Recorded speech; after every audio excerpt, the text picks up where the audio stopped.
Hello, everyone, and welcome back to English Vibe channel that English is very easy and fun that I am Alex.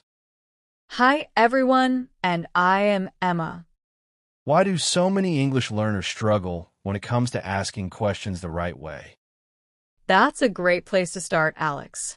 Most learners struggle because English question structure is different from their native language. In English, we change the word order, and we often use auxiliary verbs. If someone translates directly from their first language, the question sounds unnatural or incorrect. What do you mean by changing the word order? In English, statements and questions follow different patterns. For example, a statement is, "You are busy." But the question becomes, "Are you busy?" We flip the subject and the verb. Many learners forget to do that. So, is word order the biggest problem? It's one of the biggest problems, yes. Another issue is forgetting auxiliary verbs. For example, instead of saying, "You like coffee," correct American English would be, "Do you like coffee?" That little word, do, is very important. Why is do so important in questions? Because in English, we need auxiliary verbs to form proper questions in the present and past tense. For example, do you work here? Does she live in New York? Did they call you? Without those helping verbs, the question sounds incomplete. What about yes or no questions? Are they easier? Yes, they're actually the easiest type. Yes or no questions usually start with an auxiliary verb. For example, are you ready? Can you help me? Did you finish the report? The structure is simple once you understand the pattern.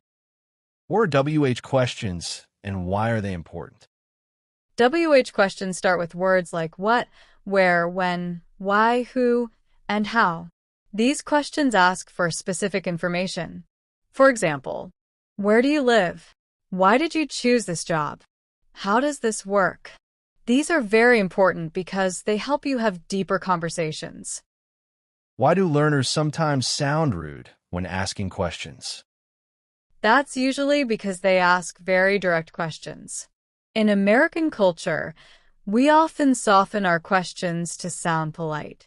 For example, instead of saying, "Give me your phone number," we say, "Could you give me your phone number?"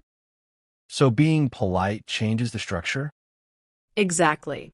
We often use modal verbs like could, would, or can to make questions more polite. For example, could you help me? Would you mind explaining that again? These sound much more respectful. What about in the workplace? How should someone ask questions professionally? In a professional setting, clarity and politeness are very important. For example, could you clarify the deadline for this project? Would it be possible to schedule a meeting tomorrow? These sound professional and confident. What if someone is in a job interview? How should they ask questions there? Great question. In interviews, asking thoughtful questions shows confidence. For example, could you tell me more about the team I would be working with? What does success look like in this role? Those types of questions show interest and professionalism. What are some common mistakes learners make when forming questions? One common mistake is not using auxiliary verbs. Another mistake is incorrect word order. For example, saying, "Where you are going," instead of "Where are you going?" How could someone practice fixing that? Practice flipping statements into questions. For example, statement, "She is your manager." Question, "Is she your manager?"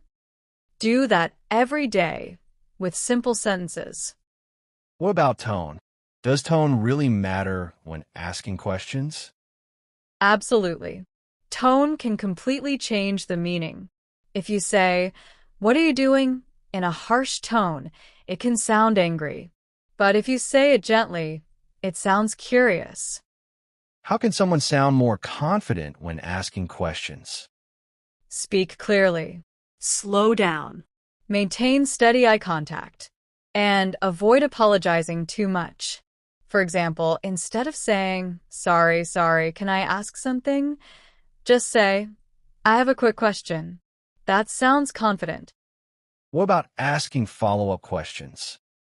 Follow-up questions show engagement. If someone says, I moved to Chicago, you can ask, oh, really? What brought you to Chicago? That keeps the conversation going naturally. What if someone doesn't understand the answer they receive? Then they should politely ask for clarification. For example, could you explain that one more time?